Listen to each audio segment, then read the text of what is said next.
Ang lihim sa Ayala Alabang. Mr. Dave, tawag ko sa kanya matapos ang klase. Hey, Crystal, tipid niyang sagot, habang inaayos ang kanyang mga gamit. Mr. Dave, gusto ko lang sana magpatulong. Hindi ko kasi masyadong naintindihan yung topic natin kanina. Alam ko sa sarili ko na isang mababaw na dahilan lang yon. Pero malapit na akong maglabing 8. At kung may isang tao man na gusto kong pag-alayan ng lahat sa akin, walang iba kundi siya. Sige, Crystal, bakit hindi ka pumunta sa bahay ko mamaya?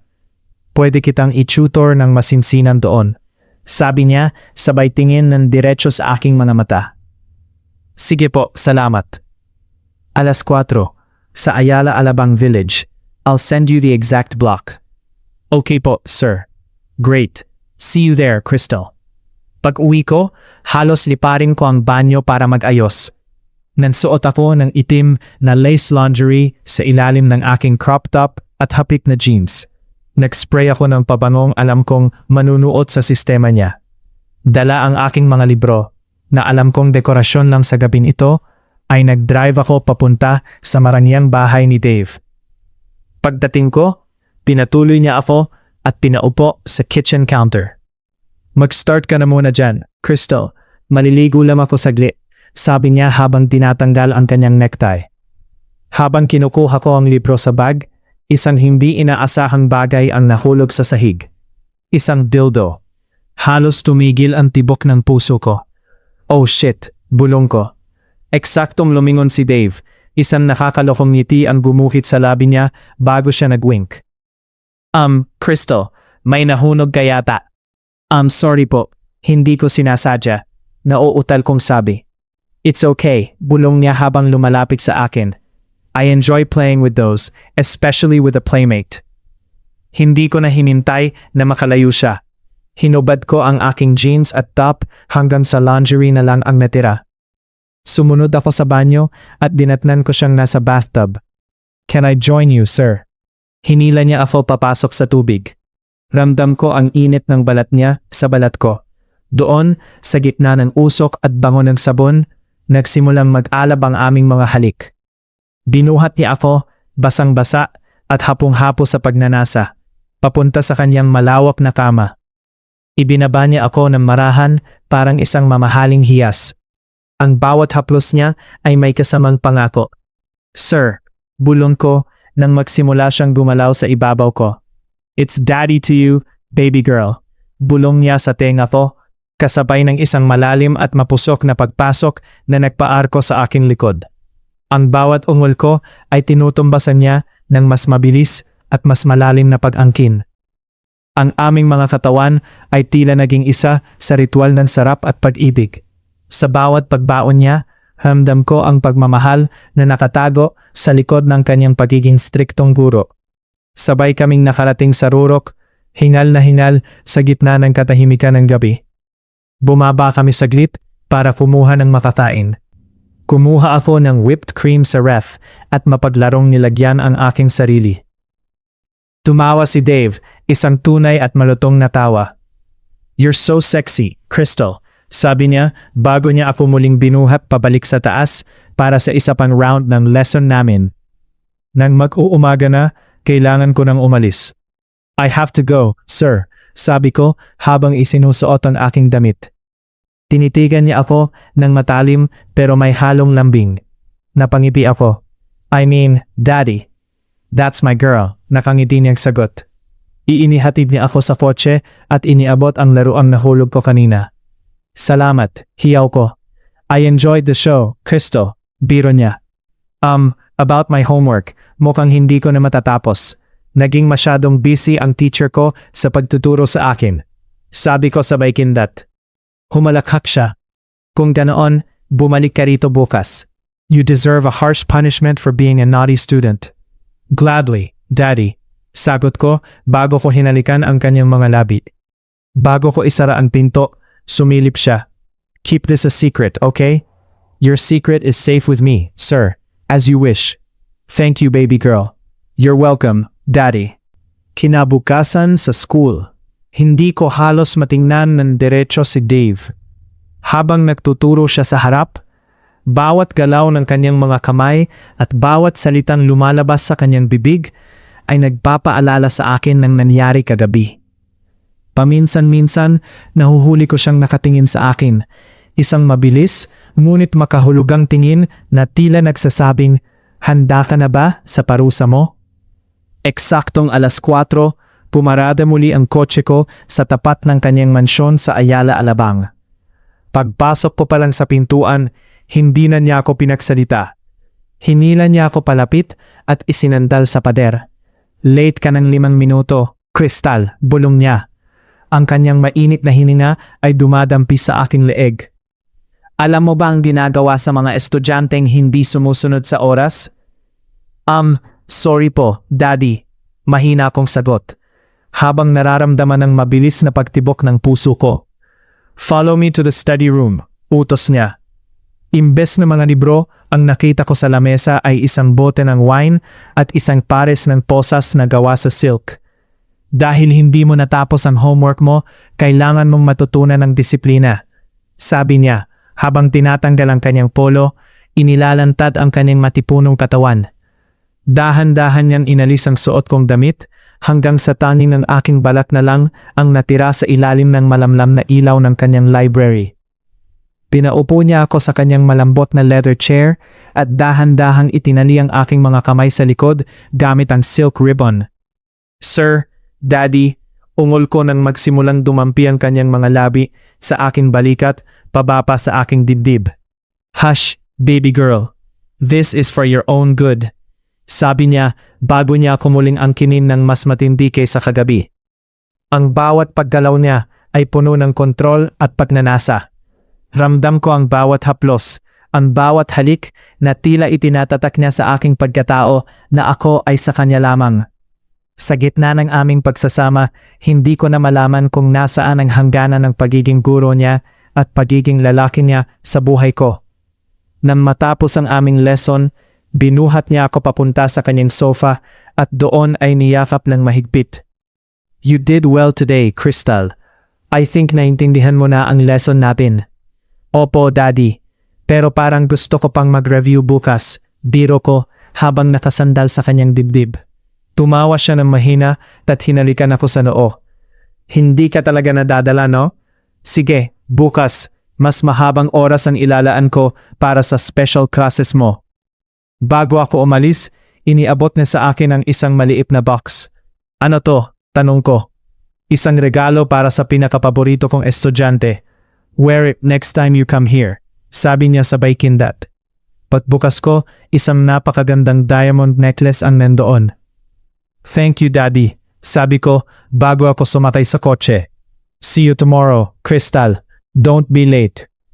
Lumipas ang mga buwan at naging mas madalas ang special classes nina Crystal at Dave sa Ayala, Alabang. Ngunit habang papalapit ang graduation, naging mas mahirap itago ang apoy sa pagitan nila. Sa loob ng classroom, ang bawat pasimpleng sulyap ay tila may kuryenteng dumadaloy, at ang bawat "Yes sir" ni Crystal ay may nakatagong tamis na tanging sila lang ang nakakaalam. Isang gabi, habang nakahiga sila sa gitna ng malambot na kama ni Dave matapos ang isang mapusok na gabi, naging seryoso ang usapan. "Graduation mo na sa susunod na buwan, Crystal," simula ni Dave habang hinahaplos ang buhok ng dalaga. "Hindi na kita magiging estudyante." Humarap si Crystal sa kanya. Ang kanyang mga mata ay puno ng pag-ibig. "Ibig sabihin ba nito, Daddy, pwede na nating sabihin sa lahat na hindi na kailangang magtago?" Bumuntong hininga si Dave. Alam niyang malaking panganib ito sa kanyang karera, pero mas matimbang ang nararamdaman niya para kay Crystal. "Ayaw kong mapahamak ka, baby girl, pero ayaw din kitang mawala. Pagkatapos mong tanggapin ang diploma mo, hindi na kita tatawagin estudyante. Tatawagin na kitang akin." Dumating ang araw ng graduation. Punong-puno ang auditorium ng mga magulang at estudyante. Nang tawagin ang pangalan ni Crystal, umakyat siya sa entablado ng may taas noong ngiti. Si Dave ang nakatoka sa pag-aabot ng mga medalya. Nang magtagpo ang kanilang mga kamay sa harap ng maraming tao, ramdam ni Crystal ang mahigpit na pisil ni Dave. Isang mabilis na bulong ang narinig niya mula sa guro. "I'm so proud of you, my baby girl." Pagkatapos ng seremonya, sa gitna na selebrasyon ng lahat, hinila ni Dave si Crystal sa isang bakanteng classroom, doon kung saan nagsimula ang lahat. "Congratulations, Crystal," sabi ni Dave. Ngunit bago pa makasagot si Crystal, muli siyang inangkin ni Dave ng may higit na sidhi. Wala na ang takot, wala na ang kailangang itago. Ang bawat halik ay pagbawi sa lahat ng oras na kailangan nilang magpanggap sa harap ng iba. "Ngayong graduate ka na," bulong ni Dave habang isinasandal si Crystal sa teacher's desk. "Handa ka na ba sa pinakamatinding punishment na ibibigay ko sa'yo? Dahil ngayon, wala na tayong rules." "Handang-handa na ako, Daddy," sagot ni Crystal. Ang kanyang mga kamay ay nakapulupot sa leeg ni Dave. "Anong parusa ang naghihintay sa akin?"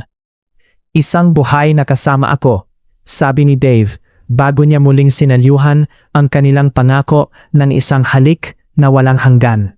Sa loob ng kanilang pribadong villa, tanging ang tunog ng banayad na alon sa ilalim ng kanilang sahig na kristal ang naririnig. Ang silid ay nababalot ng bango ng mga sariwang talulot ng rosas at mamahaling kandila.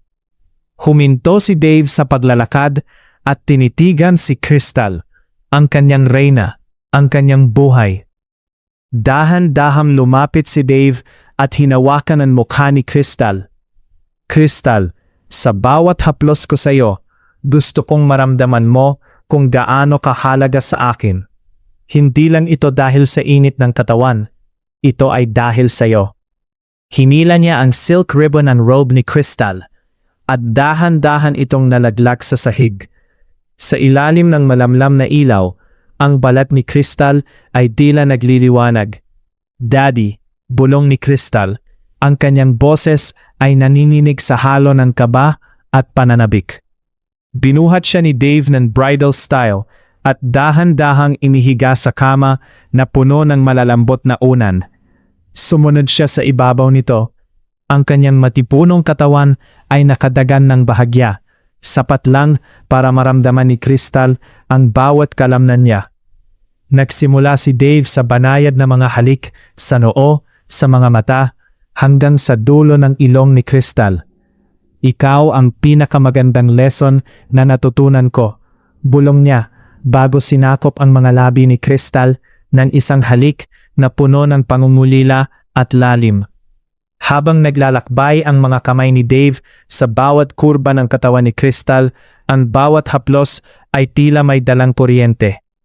Marahan niyang hinalikan ang leeg ni Crystal pababa sa kanyang dibdib na nagpapakawala ng maliliit na ungol mula sa dalaga. "Dave, sige na, kailangan kita," pagsusumamo ni Crystal. Ang kanyang mga daliri ay nakabaon sa buhok ng lalaki. "Dahan-dahan lang, baby girl," sagot ni Dave sa paos na boses. "Gusto kong namnamin ang bawat segundo nito." Nang magsanib ang kanilang mga katawan, tila tumigil ang mundo. Hindi ito katulad ng mga unang gabi na puno ng takot at pagtatago. Ito ay mas mabagal, mas mapusok, at mas tapat. Bawat paggalaw ni Dave ay may kasamang pag-iingat at pagsamba, habang si Crystal naman ay sumasabay sa ritmo ng lalaking nagbukas ng kanyang mundo. Ang kanilang mga ungol ay nagsilbing musika sa gitna ng gabi. Ang bawat pagbaon at pag-alon ng kanilang mga katawan ay tila isang tula ng pag-ibig na matagal na nilang gustong isulat. Sa rurok ng kanilang pagnanasa, mahigpit na niyakap ni Dave si Crystal. Ibinubulong ang kanyang pangalan ng paulit-ulit habang samay nilang inaabot ang langit. Hingal na hingal silang bumagsak sa mga unan. Ang kanilang mga balat ay basa ng pawis, ngunit ang kanilang mga puso ay puno ng kapayapaan. Pinunasan ni Dave ang isang butil ng luha ng kaligayahan sa mata ni Crystal. Mahal kita, Crystal, higit pa sa iniisip mo, sabi ni Dave habang kinukumutan sila. Mahal din kita, Daddy, ngayon at magpakailanman, sagot ni Crystal bago siya tuluyang nakatulog sa piling ng lalaking naging guro.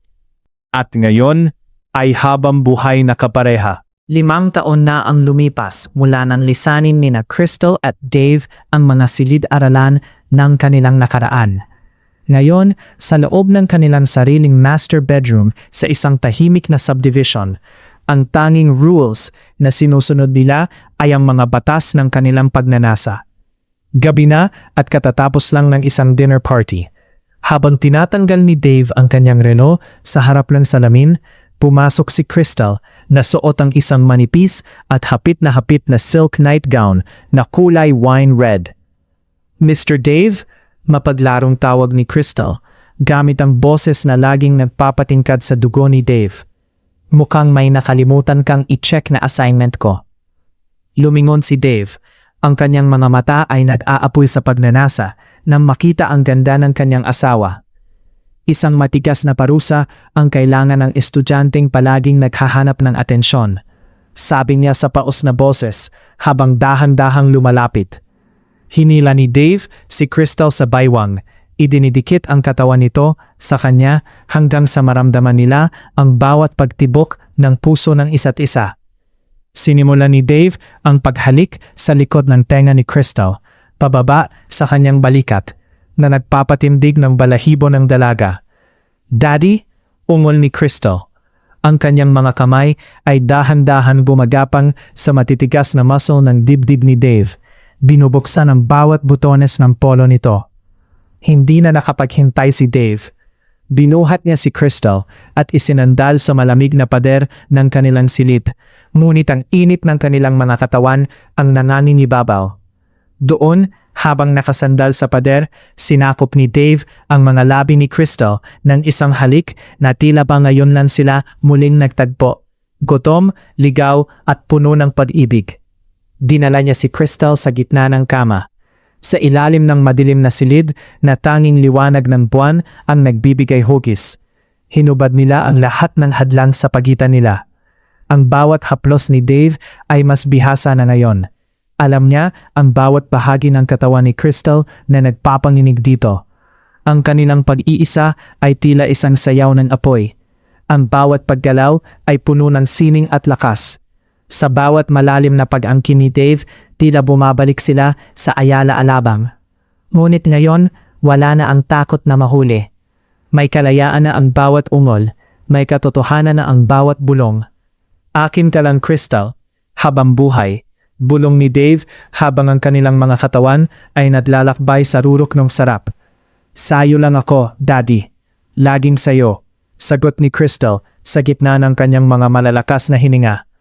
Ang silid ay napuno ng tunog ng kanilang pagmamahalan, ang pagtama ng balat sa balat, ang mabilis na paghinga, at ang mga pangakong selyado ng bawat halik.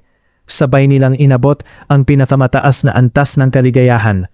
Isang pagsabog ng damdamin na nag-iwan sa kanila na magkayakap at hapong-hapo.